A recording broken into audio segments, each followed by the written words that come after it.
Okay, now I want to ask you about what day is today? Yes, today is Thursday, 22nd of July 2021. Hari ini adalah hari Kamis. Okay, but before it, let us pray. Come on. Dear Almighty God, thank you for your blessing until this time. Now we want to start our lesson. Please open our heart and our mind. Please bless us, bless our teachers. Thank you God, amen. Okay, now let's tepuk PPK. Okay, are you ready? Yes, of course. Okay, now let's do it. Tepuk PPK. Religius, nasionalis, mandiri, gotong royong, integritas. Salam PPK. Salam cerdas, berkarakter, menyenangkan, luar biasa, hebat. Tepuk semangat. Semangat. Semangat. Salam literasi. Ayo membaca. Oke. Nah, anak-anak sekalian sudah semangat ya? Oke. Now we are going to learn about tema. Oke. Nah, selanjutnya kamu boleh menonton video Miss berikut ini. Kamu simak dengan baik ya, anak-anak. Nah, anak-anak, hari ini kita masuk pada subtema 1, organ gerak hewan, pembelajaran 4. Oke. Nah, coba perhatikan. Di sini dikatakan tata letak bangunan, sanitasi, jalan, dan pembuangan limbah kandang kelinci Pak Rudi sangat rapi. Dengan demikian, setiap pengunjung yang datang akan merasa nyaman.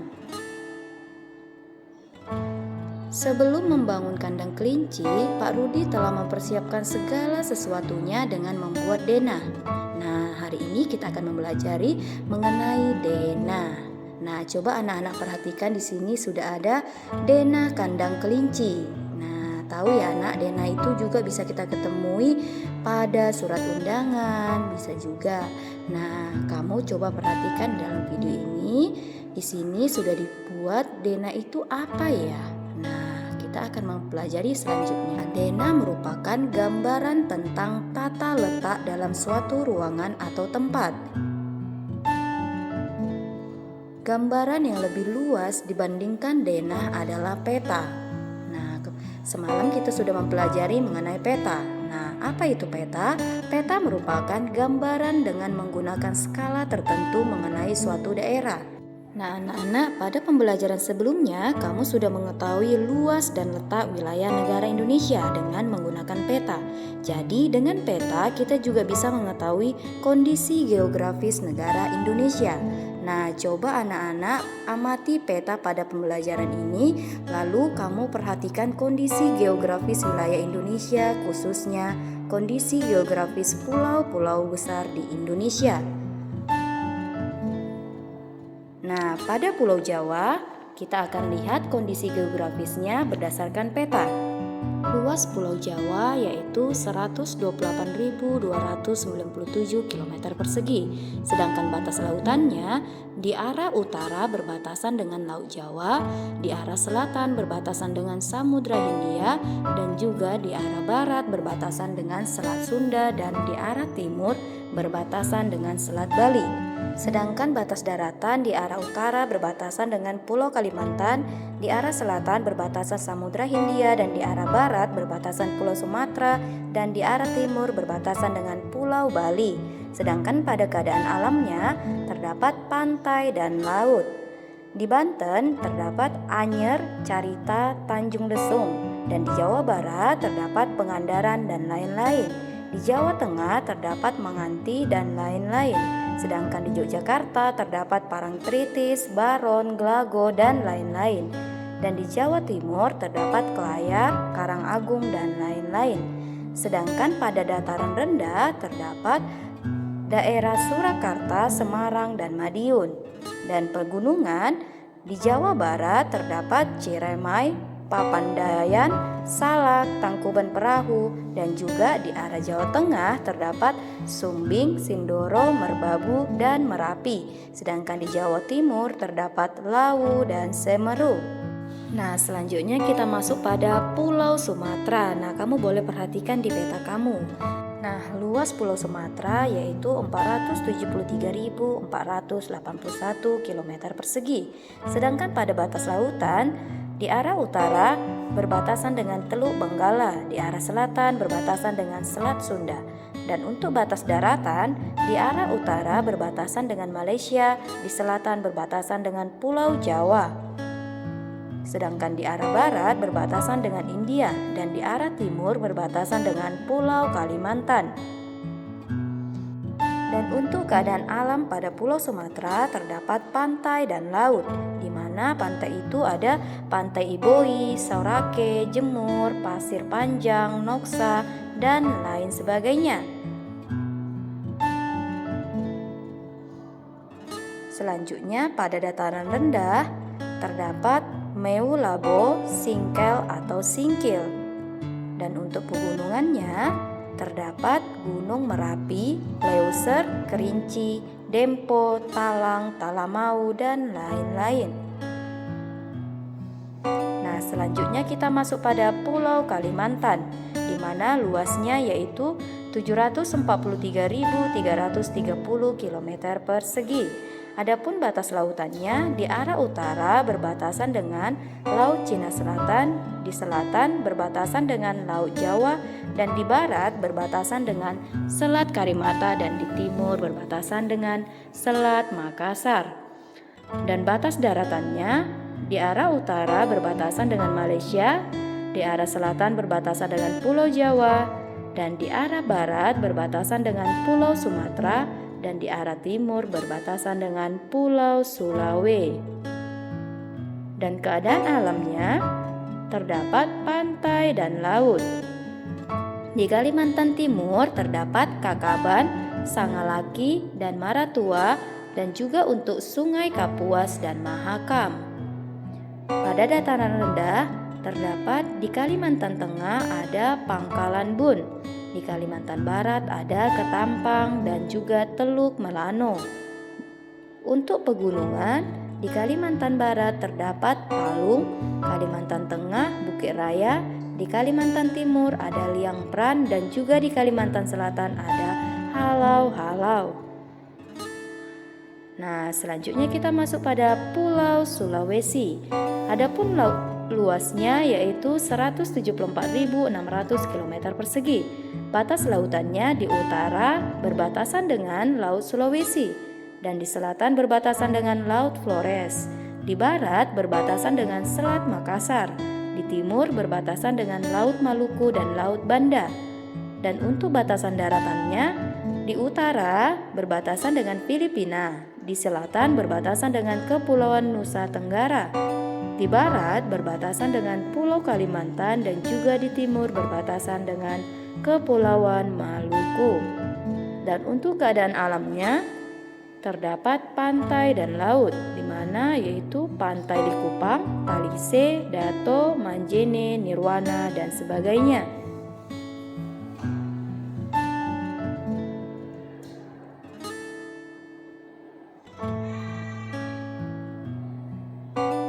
Nah, selanjutnya pada dataran rendah terdapat Bulukumba, Goa, Selayar, Mamuju, Ujung Pandang, dan sebagainya. Dan untuk pegunungan terdapat Gunung Awu, Lokon, Saputan, Latimojong, Karangetang, dan juga Kelabat. Nah, selanjutnya kita masuk pada Pulau Maluku atau Pulau Papua. Nah, di situ luasnya ada 126.700 km persegi. Adapun batas lautannya yaitu di utara berbatasan dengan Samudra Pasifik, di selatan berbatasan dengan Laut Arafuru, dan di barat berbatasan dengan Laut Maluku, dan di arah timur berbatasan dengan Papua Nugini. Dan untuk batas daratannya di utara, di selatan terdapat Australia, dan di barat terdapat Pulau Sulawesi, dan di arah timur berbatasan dengan Papua Nugini. Adapun keadaan alamnya yaitu terdapat pantai dan laut. Di Maluku yaitu terdapat ora, bahari, pasir panjang dan juga liang dan sebagainya. Di Papua terdapat Raja Ampat, Teluk Triton, pasir panjang dan juga Tanjung Kasuari dan lain-lain. Dan untuk lautnya terdapat Arafuru, Maluku, Banda, Halmahera dan juga Seram. Dan untuk dataran rendahnya terdapat Bali Tem, Digut dan Kamundan. Dan untuk pegunungan di Maluku terdapat Ternate, Ibu dan lain-lain. Sedangkan di Papua terdapat Puncak, Trikora, Jawa, Jaya, Wijaya dan lain sebagainya. Selanjutnya kita masuk pada Pulau Bali dan Nusa Tenggara. Luasnya yaitu 128.297 km persegi. Adapun batas lautannya di utara berbatasan dengan Laut Jawa dan juga Laut Flores. Di selatan berbatasan dengan Samudra Hindia. Di barat berbatasan dengan Selat Bali. Dan di timur berbatasan dengan Laut Belanda. Dan untuk batas daratannya di utara berbatasan dengan Pulau Kalimantan dan juga Pulau Sulawesi. Di selatan yaitu berbatasan dengan Samudra Hindia dan di barat berbatasan dengan Pulau Jawa. Di timur juga kamu boleh lihat di situ ya anak-anak. Nah, selanjutnya kita masuk pada keadaan alam. Terdapat pantai dan laut. Di Bali terdapat Kuta, Tanjung Benoa, Nusa Dua, Legian dan juga Sanur. Dan selanjutnya di Nusa Tenggara terdapat Senggigi, Gilimeno, Nihi, Watu dan sebagainya.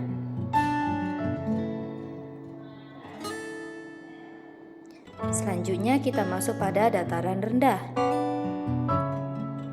yaitu ada Wajah dan juga Ayung. Dan pada pegunungan terdapat di Bali ada Agung, Batar dan juga Batu Kau. Sedangkan di Nusa Tenggara Barat terdapat Rinjani, Tambora, dan juga Api. Selanjutnya di Nusa Tenggara Timur terdapat Ila Mandiri dan juga Wanggamet. Nah anak-anak, luas letak dan kondisi geografis negara Indonesia merupakan modal dasar yang sangat penting bagi pembangunan nasional dan juga pemerataan hasil-hasilnya. Namun demikian, semuanya itu harus didukung dengan perilaku dan sikap positif yang selalu ataupun yang sesuai dengan nilai-nilai luhur yang terkandung dalam sila-sila Pancasila. Sikap dan perilaku negatif yang bertentangan dengan nilai-nilai luhur yang terkandung dalam sila-sila Pancasila akan menjadi penghambat pembangunan nasional.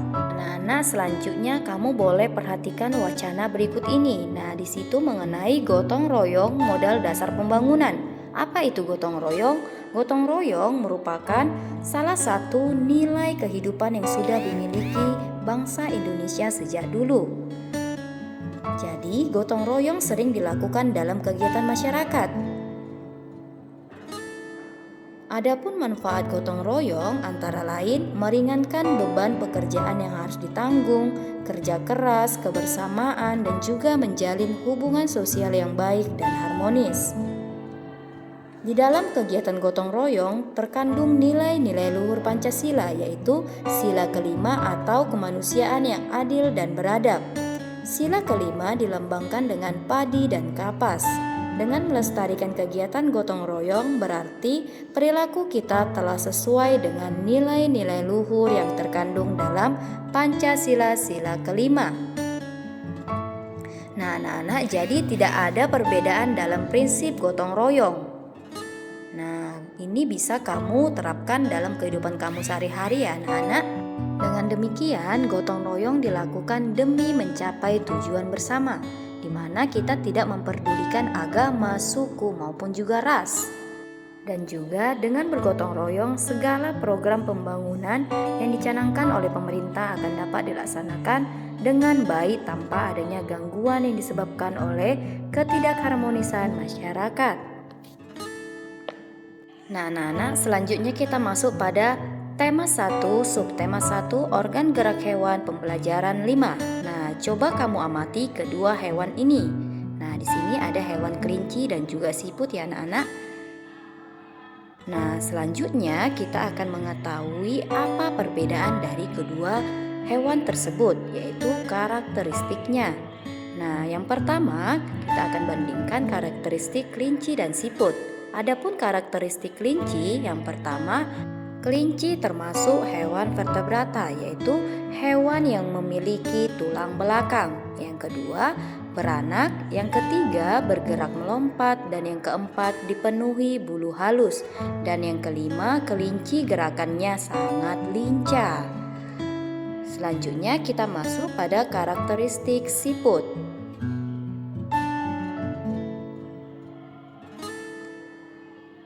Yang pertama, siput termasuk hewan avertebrata, yaitu hewan yang tidak memiliki tulang belakang. Yang kedua, bertelur.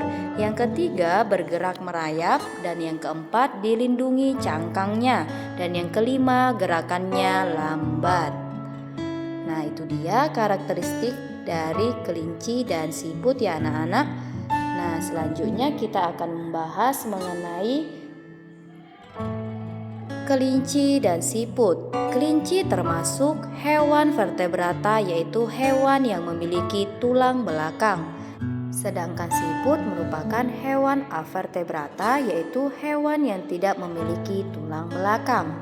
Hewan avertebrata susunan syarafnya berada di perut, memiliki rangka luar dan juga otaknya tidak terlindungi oleh rangka. Contohnya adalah siput, serangga, cacing, ubur-ubur, cumi-cumi, dan lain-lain.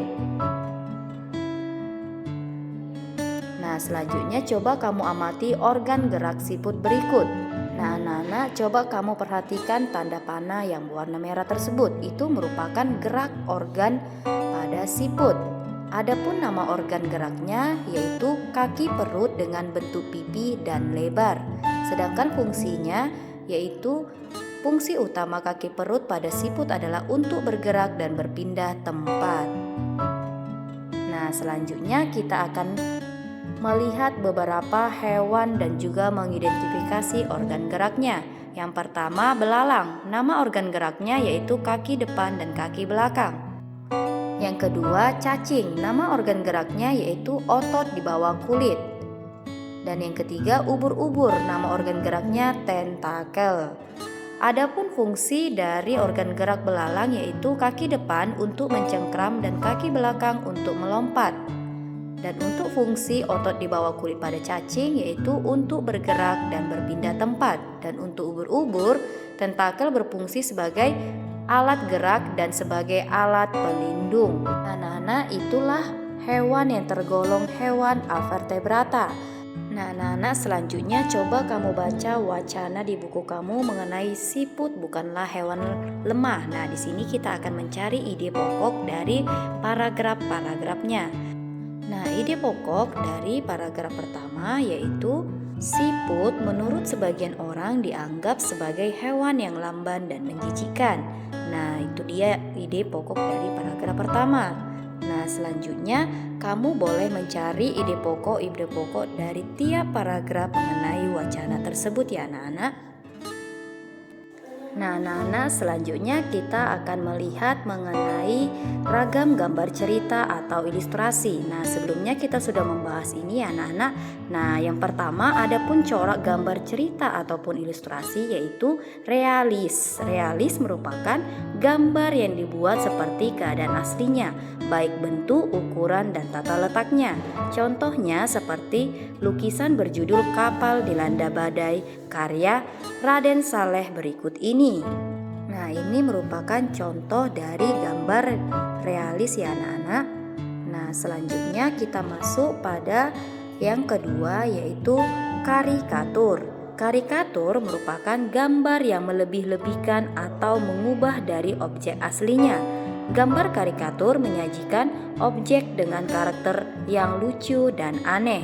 Biasanya gambar karikatur mengandung kritikan dan sindiran. Dan yang ketiga, kartun. Kartun merupakan gambar yang berfungsi untuk menghibur dan berisikan humor. Gambar kartun dapat berupa tokoh, binatang, atau manusia. Dan yang keempat, dekoratif. Dekoratif adalah gambar yang disajikan dengan mengubah bentuk objek aslinya, namun tanpa menghilangkan ciri-ciri khasnya. Okay students, that's all for our lesson today. Now we want to close our lesson. So let us pray. Close your eyes and fold your hand. Dear Almighty God, thank you for your blessing. Now we have finished our lesson. Please bless our activity. Thank you God. And